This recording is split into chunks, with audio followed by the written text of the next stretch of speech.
And welcome back. Now today I'm reviewing this JYE Tech DSO150 oscilloscope that arrived from Banggood for review, and it came in a sort of a semi-assembled kit form, and you'll see what I mean when we actually have a look how it all started off in the box with a whole gamut of pieces, but some of it was partially assembled for good reason too, which we'll find out.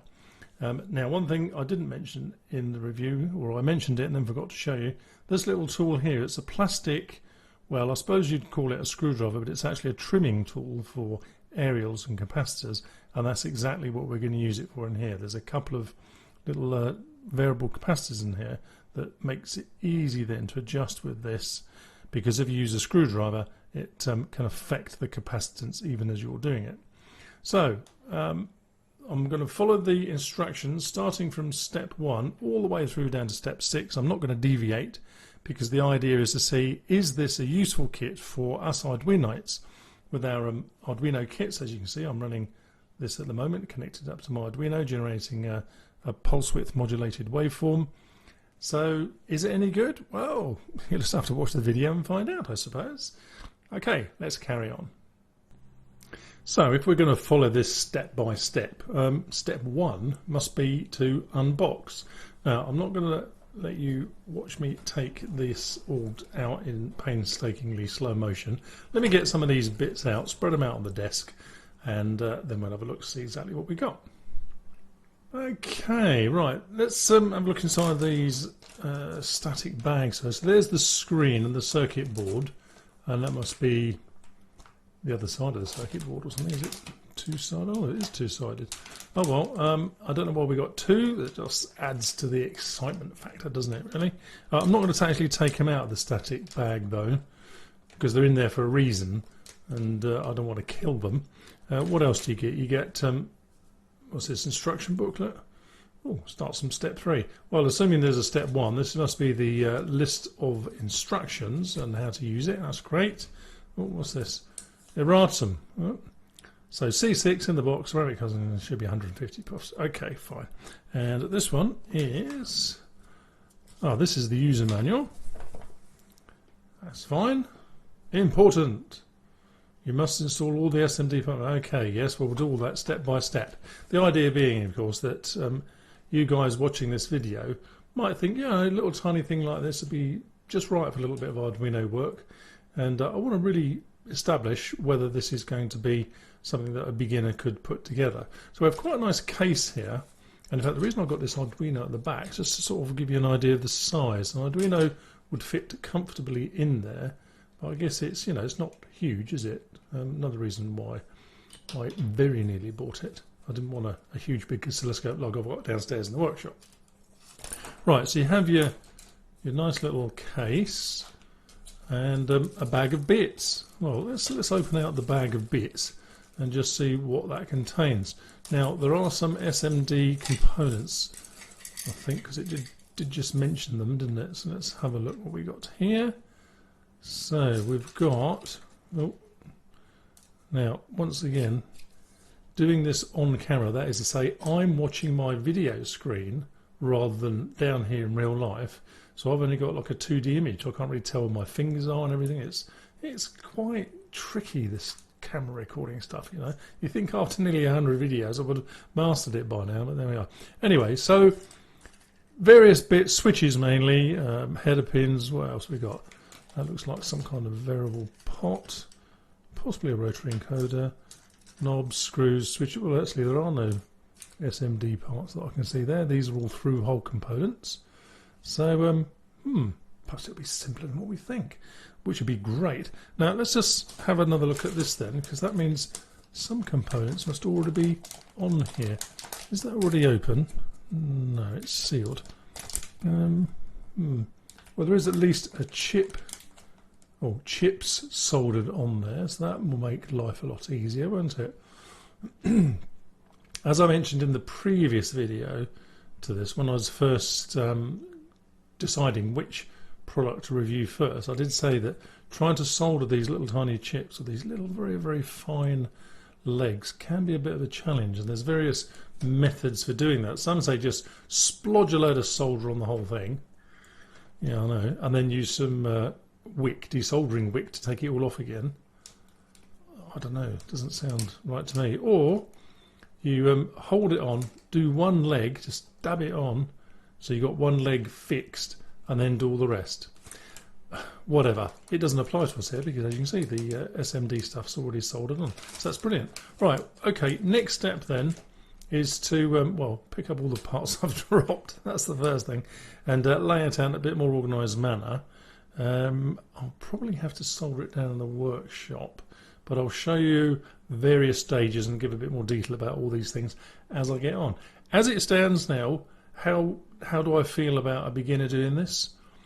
Well, when we say beginner, a beginner in soldering, well, first of all, I think you've got to have some sort of skill in soldering. If you can't actually solder consistently and reliably and understand what a good solder joint looks like, then maybe this kit probably isn't for you. In fact, no kit's for you, is it really?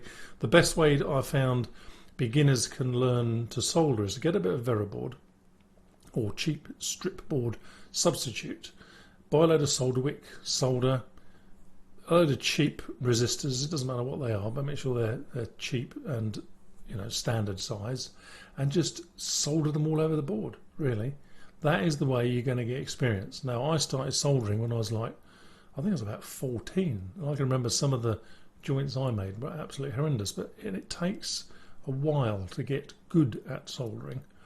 And whatever you do, do not buy lead-free solder. In the EU, which Britain still is part of today anyway, at the time of recording this, they banned lead in solder. This was probably about, I don't know, 5 years ago. And, well, the industry coped, of course, because they've got the machines and the mechanisms for doing all that. But of course, the hobbyist type people said, look, hang on, our soldering irons can't even melt this other stuff properly. And it's just hell on earth. So they relented. They said, fine, we can use leaded solder for all this sort of stuff, you know, hobbyist, non-commercial items, really. So I've continued to use leaded solder, and it's much easier to work with. Incidentally, if you've ever used silver solder, that is also absolute hell to work with. It's just not easy to do. And don't even talk to me about soldering stainless steel. Just doesn't work. Okay, right, let me expand on this then and show you some of the bits as I go through, and I'll probably try and speed up the video or something so you don't see me do each individual part. Okay, back soon. So just before I actually get soldering, I've laid out all the parts on here and give them a quick cursory check. And the user manual says, if you haven't bought the pre-soldered SMD parts, get on with it now. So, and it tells you how to do it. Pretty much what I told you, actually. But not being a masochist in any way, shape or form, this kit has got all the SMD parts soldered, so I don't need to do any of that. So we can skip on to step 1 here. Check the main board and do all this, blah, blah, blah. So that's what I'm going to do next. And just to bring you back to the browser, just to give you an aid memoir of what we're actually creating here. So this is what it looks like in its final form. Let's see if I can get a bigger picture. Oh, there we are, nice. So that's what we're going to end up with, well, we hope. And these bits here show all the components in a lot more detail. And that board there, for example, has got the SMD components already soldered. Now I've had a look at the components on here to think, well, could we being, you know, the Arduino group, have soldered these on here successfully? And I would have said, no, it's just too many and the pins are too close together. Unless you've really got the setup for SMD soldering, I'd say why bother, frankly? Why bother to save yourself? I don't know how much money you do save actually, but I'm assuming the non-soldered SMD component board must be cheaper because somebody's obviously done this, haven't they? But anyway, I'd say don't bother. Get yourself the pre-soldered one like this one here. Yeah, and that. So there we are. So that's what I'm going to do next. Then I'm going to actually start soldering bits together. Well, once I've checked out this, they say check out this this panel here first, step 1. So that's what I'm going to do. And if that's okay, I'll start putting a few bits together and showing you along the way. Okay. Right, I've found a 9-volt supply, and what it says here in the instruction manual is, very first step, connect the positive center supply to the board with the screen, and well, make sure it boots up really. And if that doesn't work, we stop. So let's let me grab that. I've dropped it under the desk. Right. Okay. So positive then in here somewhere. It's all a bit. Nothing else on it. So we're not soldering anything else on there. We're just applying the power. Okay. Let's have a go then. Oh, something's on. Oh, look at that. Booting, it says. Oh, look. We have an oscilloscope already. Well, we don't need to do any of this. So easy. Look at that. Well, obviously, it's reading some sort of signal. Well, that obviously gives us confidence that when we do build all this, this is actually going to do something. Oh, that's marvellous. Good. That means we can carry on with step 2, I guess. Oh, no, there's more to step 1 yet. But more of that later. Right, well, at least that bit's running. Nice. So I've moved down to the workshop now. As you can see, I've got my stuff laid out here with a soldering iron. Spare bit. Now, interestingly enough, this bit here is for SMD type soldering. And as you can see, if it focuses, it goes down to an extremely sharp tip. And I don't need it that fine for what I'm doing here. So the tip I'm using, when I've cleaned it up a bit, is this one here. Trying to get it into focus is a bit of a struggle. There we are, look there. So I think it's about 1/2 mil or something like that. Anyway, these are standard Antex bits. And the other essential thing is one of these, and I believe Banggood even sell these. These are like tip cleaners. So as you're soldering along, you'll get sort of flux, burnt flux, blackness and excess solder on here. All you need to do is stuff that in there like that. That's just like a little scouring pad, metallic scouring pad, and it brings your tip up nice and clean. You may also notice that I'm using this strange third hand tool that I did a video review on absolutely months and months ago, probably a year ago now, and I find it absolutely indispensable. What I do is thread the solder, as you can see from that spool down the bottom, through one of these little holes in the crocodile clips here, just to bring it up. That beep you just heard was my meter switching itself off. So here's the one of the boards that I'm just about to solder the very first thing onto, and it's that test. Where are we? It's that test terminal there, and I've got this thing here, this thing with a red handle. Now what that is in fact a sprung item to act as a heat sink. So you put whatever item it is you're soldering in there, and it shunts away all the heat. And I'm using it for this, not only to shunt away the heat, but also to keep it flat against the board as I solder it. Right, okay, that's it. I'm going to take a little break from filming now until I get a few more bits actually on there, resistors and capacitors and what have you, unless I come across anything of particular awkwardness or interest. But I'm sure you'll be able to see the progress as time goes on.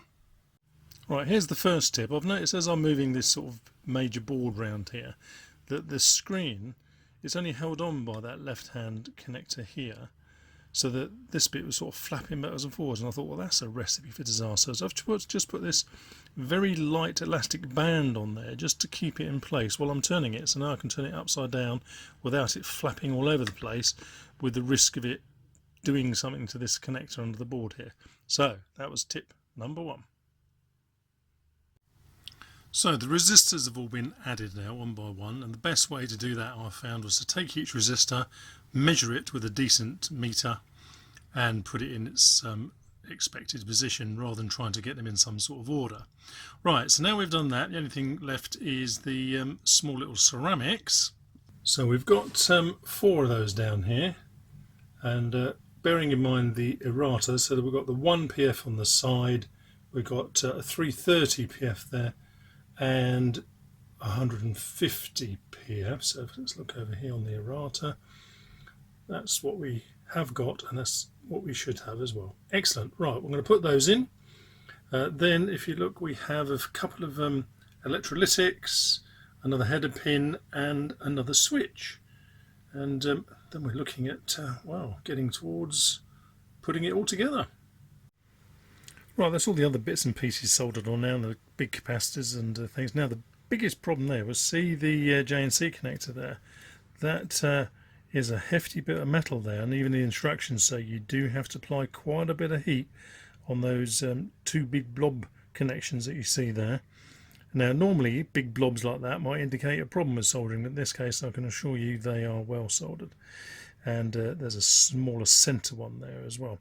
Now, as you can see maybe on that, on this whole board I mean, there's a fair bit of flux sort of floating about, and there's nothing you can do about that while you're soldering it. It just comes out of the solder, of course. But what I'm going to do now is put a brush on it, this one here in fact.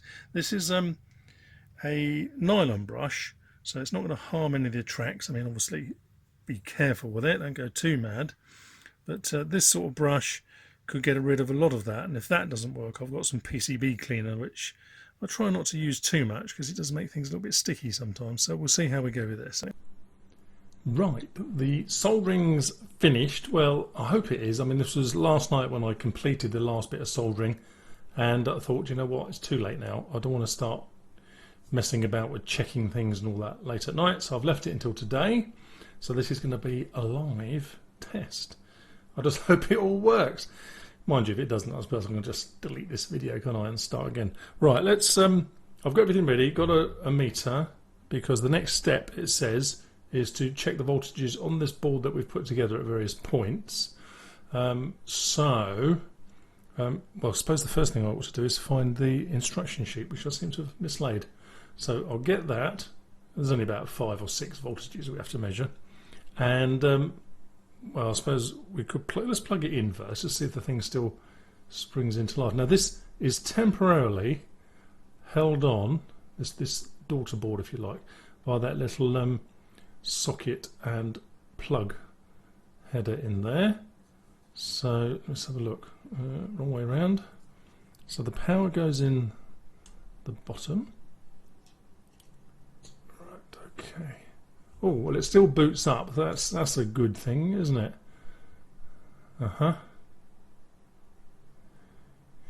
Right, well, we seem to have lost our trace, don't we? Oh, I don't know. If I touch things on the back, it sort of wobbles a bit. Okay, well, at least it's up and running still, and there's obviously something going on if I touch the back. So that's good news. So, right, let me find those instructions. Oh dear, this looks a bit... Oh, look at that. Oh, we found somewhere to measure. Look at that. Just by mistake, and that flashing light. Well, this is actually very good news, isn't it? It's almost like, hey, this is going to work. Okay, and it says triggered up there. But we'll have a look exactly how it all does work when I've tested the voltages. Right, okay, let me get the instructions. I think I've left them in the workshop, actually. Yeah, they're not up here. So I'm going to nip downstairs, get the instruction sheet. It tells me what all these voltages are, and we'll test them out with a multimeter. Okay, back soon. Right, back again with the sheet. Now we're on step 4 at the moment. So let's attach it using the socket that I showed you just a few seconds ago. Apply 9 volts here. Set the couple switch to ground position. Well, I didn't do that, did I? Ground. Set the couple switch to ground. So that's this thing up here. I'll tell you what I'm going to do. I'm going to take me off here because I'm going to have to hunt around. Right, now I can look and peer over the actual product without me getting in the way. So, well, how do I know if that's the ground position? Well, this is the item that will go on there, presumably that way around. That's at AC at the moment, so it's all the way like that, I would imagine. Yes, that will go on there, won't it? So it's at the ground position to here.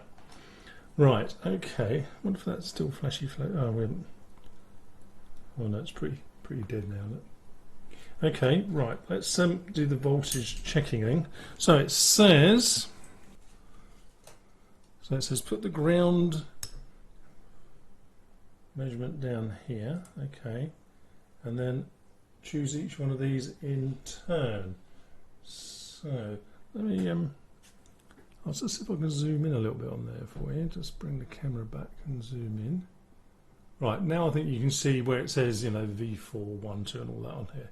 So you've got V2, V1, V3, V4, V minus, V plus, and so on.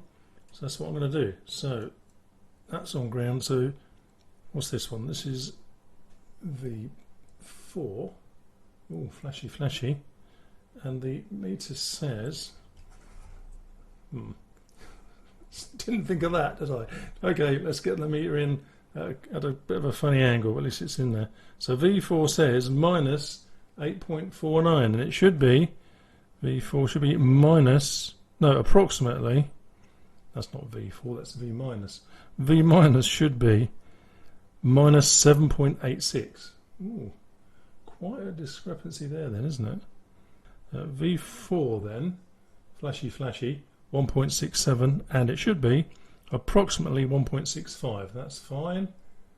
AV plus, it should be 5 volts plus or minus 2%, or 5.03. That's fine. That's all within tolerance.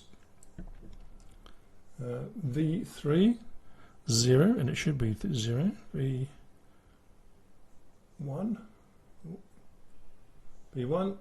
0 as well. V2 0 as well. I feel like I've missed one out. You're probably all screaming at the screen, aren't you? AV minus 4.99. AV minus should be 5 volts plus or minus, sorry, minus 5 volts plus or minus 2%. So that's spot on as well. So that's a pass as far as I'm concerned. Well, enough anyway for now. So, right, now, what's gone wrong so far? Only one thing. Let me disconnect this. Right, one thing went wrong, and you know, I was being so careful at the time as well. Now this little tiny daughter board here actually contains the rotary encoder. It was in fact a rotary encoder, not just a switch. So putting that in very carefully, I put in one screw, and it's not totally clear which of the screw links you're supposed to use, but I sort of guessed a bit that the 4 longest are going to be needed to hold the whole thing together in its case here. So they're the longest ones. You can just see them there. So I assumed it's one of these little tiny ones. So I put one in one side, and as soon as I put the other one in, I could tell that it just wasn't going to go right. It just stripped out the inner bit of plastic. Now, no big deal, because I've got thousands of these little tiny screws, and as you can see, I've found a substitute. I'm guessing that's going to be okay, not foul on the case or anywhere.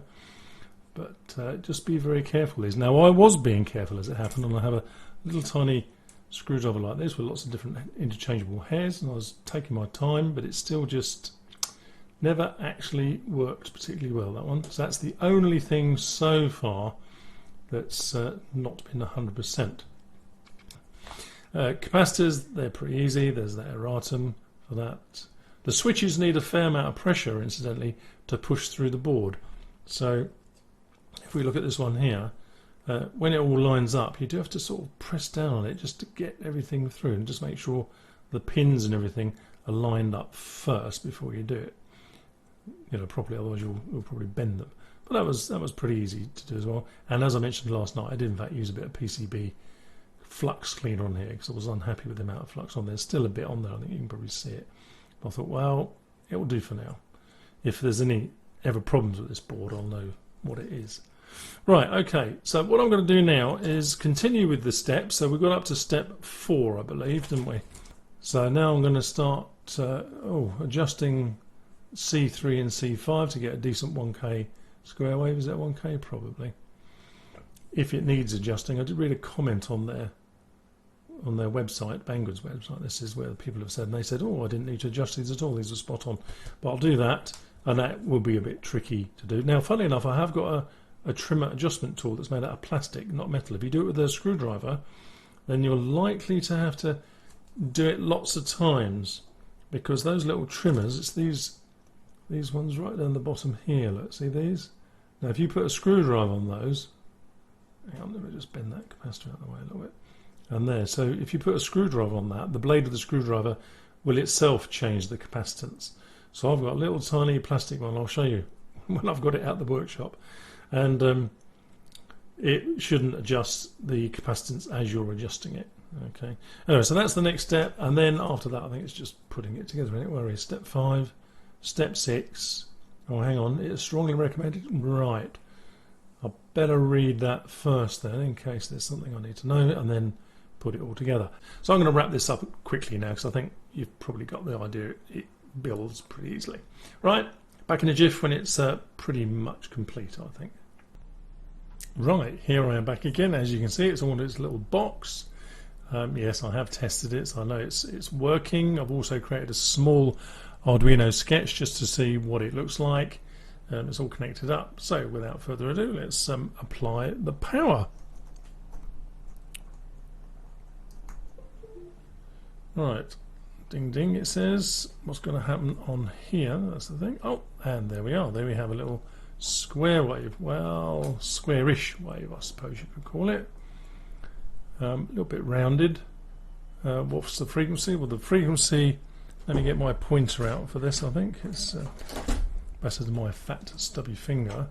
So the frequency at the top here, it's not totally stable. Look, there's a little bit of jitter. The duty cycle I did set in the sketch to 50%. So the question is it really jittering a little bit like that, or from the Arduino's point of view? Or is it in fact this unit that can't quite lock onto those nth decimal places? Now, if I increase the, well, first of all, let me decrease it so the frequency goes down. Look, now as the square wave gets too broad for that, it means we need to change the seconds per division. So at the moment we've got it as 50 microseconds, which is quite low. You press that, it lights up. We turn this just to squeeze a few more in there, and well, there we are. It shows it works quite well. Now, one little thing that confused me for quite a little while, you see these little tiny arrows here and here, and on a normal oscilloscope, this one here is the trigger level, that is, at what point do you want it to actually start measuring a waveform, and this one is simply the vertical alignment. Now you can move those, as you can see they're quite far down, but when I was testing this little yellow one here was way up here. So I mean, this waveform was over here behind the writing. I thought, surely not, there must be a way of doing it. Well, by trial and error more than anything else, I discovered that if you press the volts per division, let me bring it really close so you can see. Now at the moment it's yellow, and we're looking at this here, so it's not the one, this is the seconds per division. We want this one here. So press it once and it's highlighted, press it again, and you notice this one now has gone to a different colour, sort of a bluey colour. And at that point you can adjust it and move it up. It's a little bit painful, it's slow, but that's not a bad thing. So we can move it up or down, and exactly the same thing happens over on this one with a trigger.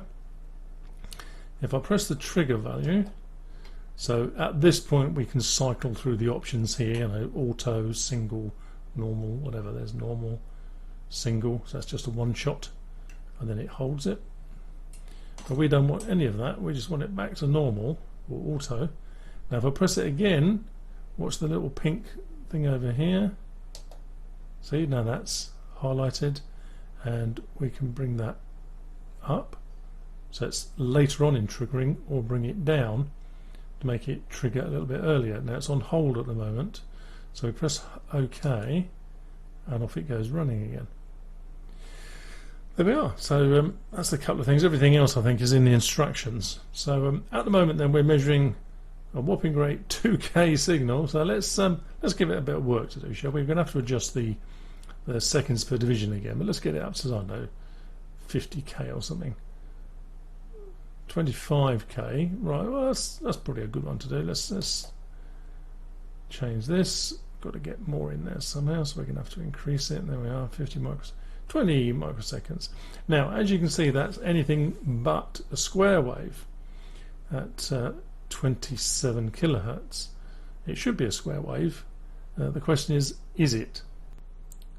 And the only way we're going to find that out is by putting it onto the oscilloscope downstairs. Well, not this. We have to put the Arduino on and get it more or less to the 27K and just see what the waveform looks like downstairs. Then we can compare the two.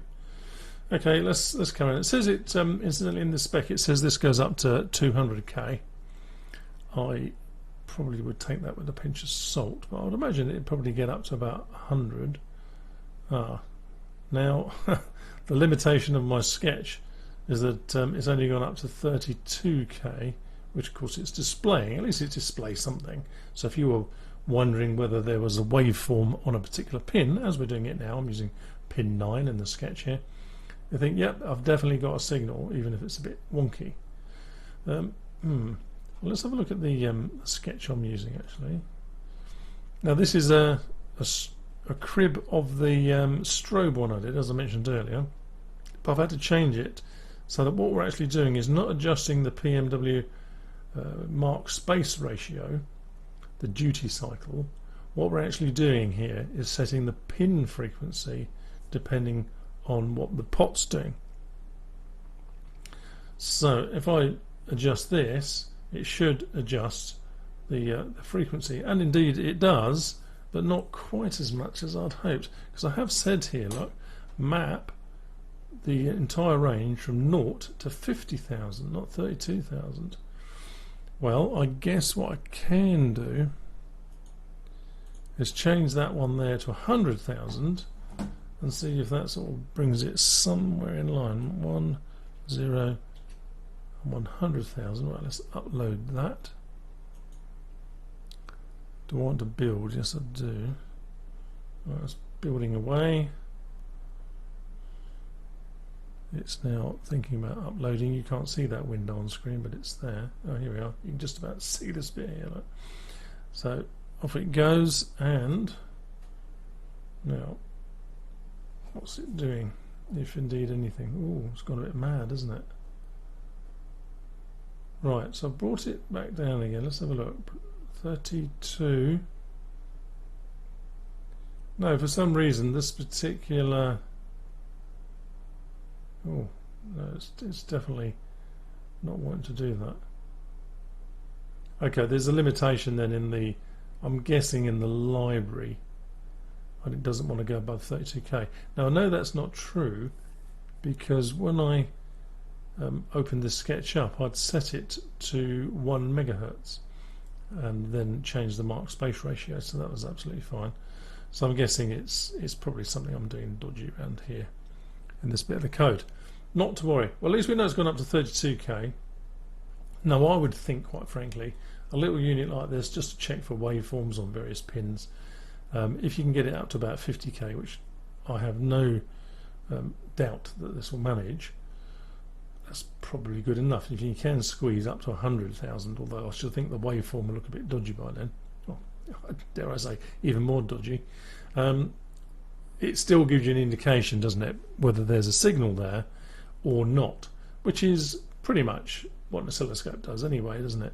For us Arduinoites, we're not particularly interested in whether the signal is particularly clean or not in terms of square wave or sine wave or triangle, whatever it is you're trying to produce. So back to the actual product itself then. Currently, let's just go back to the browser so we can.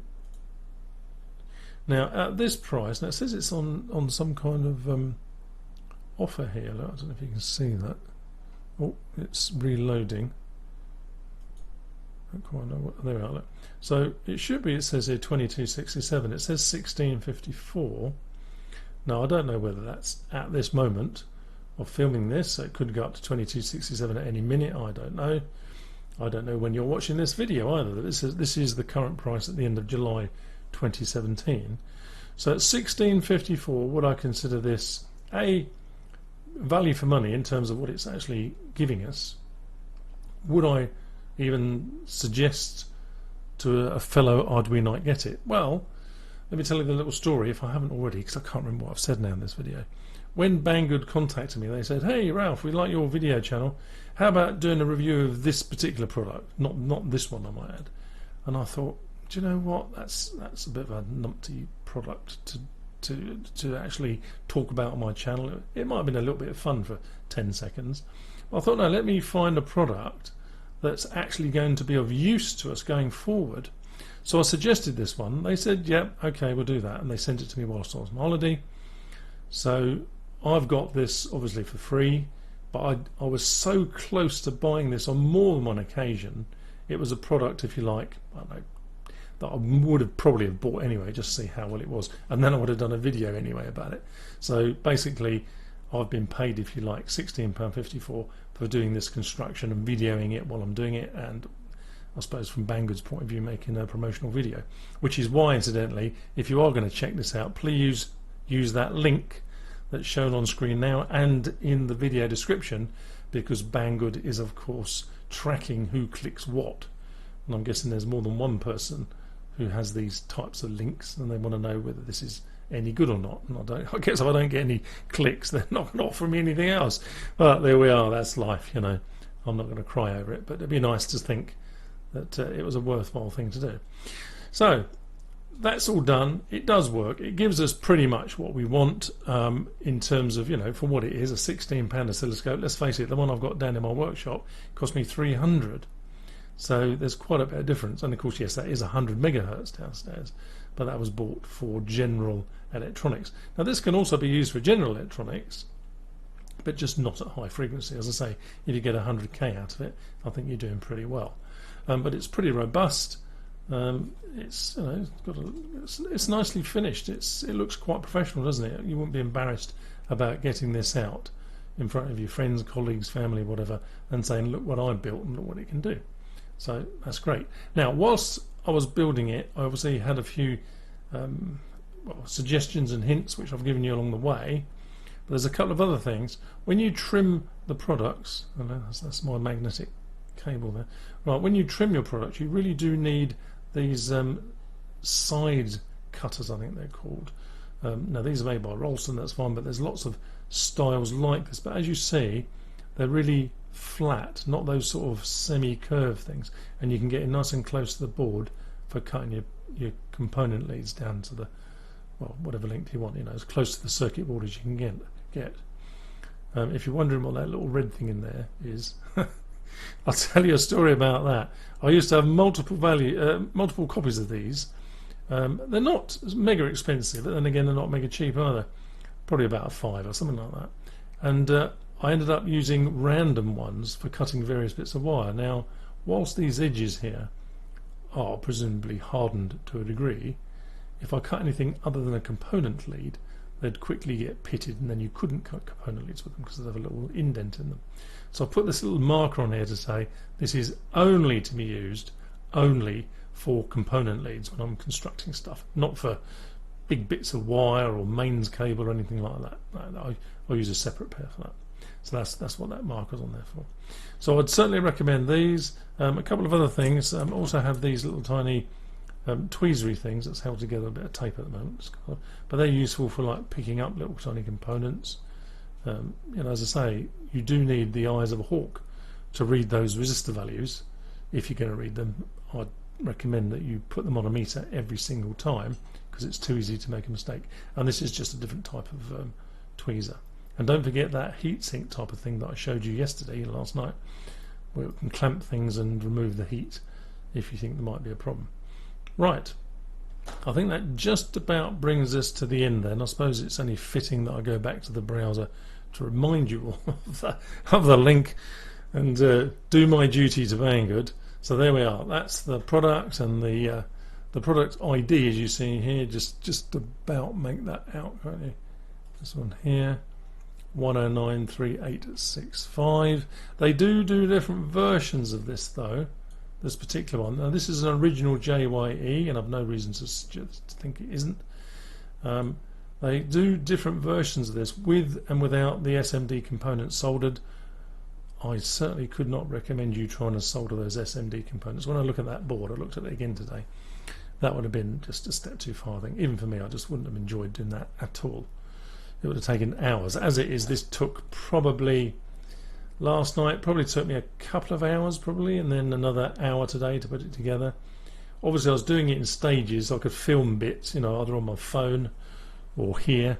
So overall, you're probably talking about a morning's work or an evening's, you know, 3 or 4 hours, something like that. So if your soldering is okay on general stuff, then you're not going to have any troubles with this. If you don't really know how to solder, I wouldn't suggest you start off with this. But get a bit of strip board and practice like mad on that, then you'll quickly get the hang of it. I mean, soldering is not difficult, but there is a knack to it, like most things, isn't it? Let's face it, everybody just about in the world learns how to drive a car, but you put an absolute beginner in a car and think of a hash they make of it. Yeah, but we all learn, don't we? So yeah, don't let that put you off. Right, that's it then. So that's the end of the review. I think it's worthwhile getting, but the choice of yours is yours, of course. And well, let's hope you have fun with this. And do click that link that Banggood's given me with that funny Google link. Okay, right, that's it. That's the end of this promotional video. I hope you've enjoyed it. I think actually this is a worthwhile piece of kit. That's why I chose it. And if you do choose it, let me know how it goes. Let me see if you have any troubles or not, because I found it quite easy. So I hope you will too. Right, that's it. Thanks very much for watching. Have fun with this product and see you in the next video. I hope you're finding these videos useful and interesting. There are plenty more videos to choose and a couple are shown below. And if you'd like to subscribe to this channel, just click on my picture below and enjoy the rest of the videos. Thanks for watching.